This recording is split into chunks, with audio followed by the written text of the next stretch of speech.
J'ai perdu 25 kilos en 6 ans, je cours 2 fois par jour et j'ai déjà fait 4 marathons. Si vous voulez perdre du poids, il faut absolument faire du sport. Je m'appelle Antonio, 36 ans, je suis technicien en radiologie médicale au ZUG. Je vis à Genève depuis que je suis né, donc en 1985. Voilà, quand on a 20 ans, 21 ans, des fois on n'est pas en accord avec son corps et puis l'image qu'on renvoie. Et donc j'ai eu besoin de faire du sport pour me sentir bien dans ma peau et dans mon corps. Le but principal, c'était de perdre du poids. Et puis ça peut passer qu'à travers 2 choses, ça je l'ai compris aussi à ce moment-là, à travers l'alimentation et puis à travers le sport. Donc effectivement, il a fallu réfléchir à comment manger, comment s'organiser, respecter son corps, prendre conscience aussi que la santé elle est importante.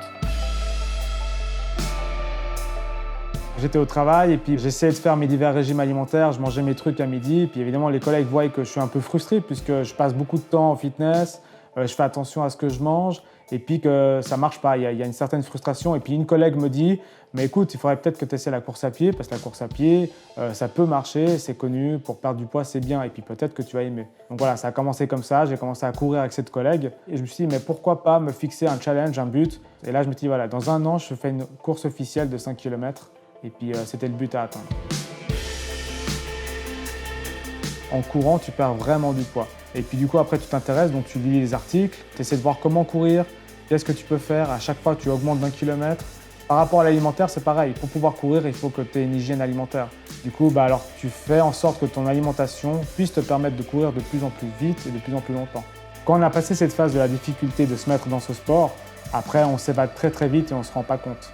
Donc les mètres, les kilomètres défilent. C'est une manière de s'élever en fait un peu spirituellement et psychologiquement. Moi j'appelle ça être un peu en pilote automatique où le corps avance, mais dans ta tête il se passe énormément de choses. C'est vraiment un déclic la première course parce qu'on sent qu'on a réussi quelque chose, mais qu'on a envie de faire mieux. Et du coup, alors j'ai enchaîné les courses pendant 1 année.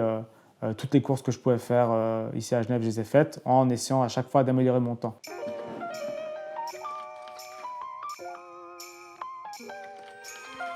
C'était le marathon de Genève, j'avais 14 kilos de plus. Là, c'est vraiment la souffrance, la course de l'escalade.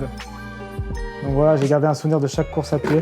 Puis c'est aussi un rappel, un peu à l'image des vêtements, pour te rappeler un peu le chemin parcouru.